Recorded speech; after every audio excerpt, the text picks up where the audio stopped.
The source of the posterior Rhine is some 70 kilometers up the valley at the eastern foot of the Ticino's highest mountain, the Rheinwaldhorn.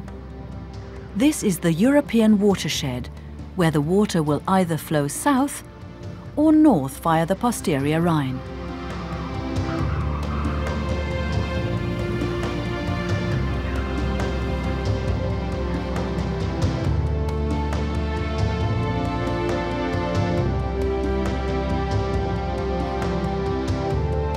Fed by eternal snow and glacial ice, numerous brooks and streamlets come together here and pour into the posterior Rhine valley from all sides.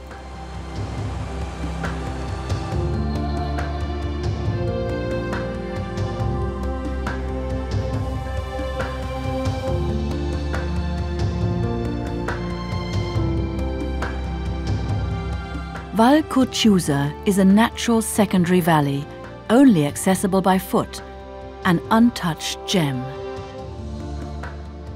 For many years, Curciusa Alp has been farmed by the Hebling family in summer.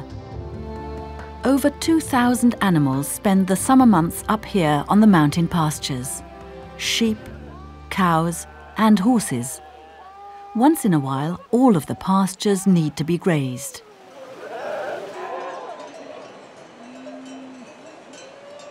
Often, animals are brought up here from the lowlands that have never been on a mountain pasture before. They require special attention as they're not used to the terrain.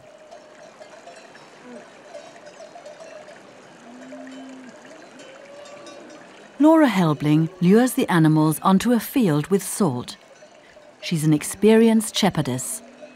She's been coming to the pastures in Val Curciusa every summer since she was a child. My father started going to the pastures when I was 10, and my brothers and sisters and I would look after the sheep and cows. Now it's actually my summer job, and I really enjoy it. It makes a nice change from school or studying. Up here I can simply enjoy the work and switch off.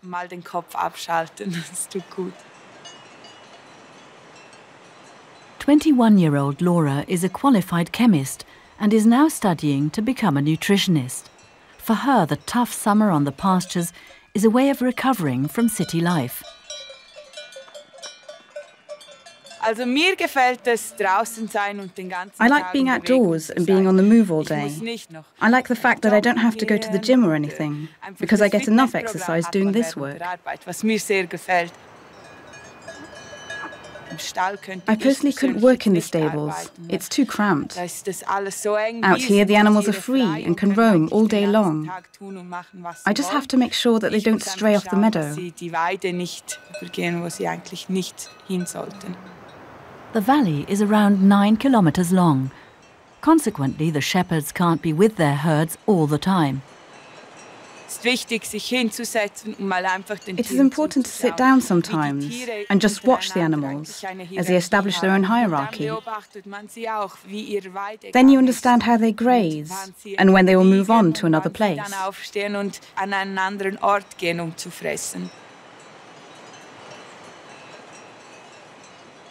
Summer on the mountain pastures can be a solitary affair. The only regular communication is with other shepherds.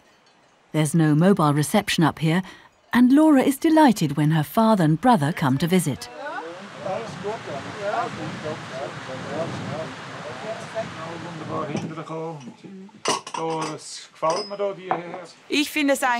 I like working so closely together with them, being able to discuss things. For me, the team is very important on the mountain pastures. That's why I like being up here with my family. The most important subject is always the weather. When I'm outside, I sometimes get scared, especially when I'm very high up and the sky suddenly goes really dark. Then I know that I have to get down into the valley quickly. Lightning isn't the only danger. Heavy rainfall can be particularly risky. Too much rain is always dangerous, but water is vital to these pastures. Up here, water is very important. In good weather, we appreciate the water because we need it to drink, and the animals do too. I always look for a stream where I can fill my bottle. On the other hand, when it rains heavily, then the rivers swell and they become difficult to cross. But when the mountain lakes heat up, that's when I like the water.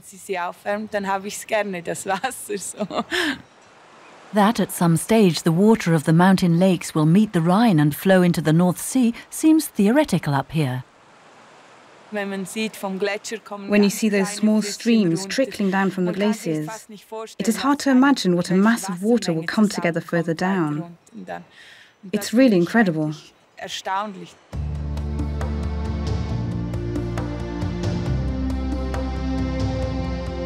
The fact that the Ariua Brook flows into the posterior Rhine undisturbed isn't as natural as it seems.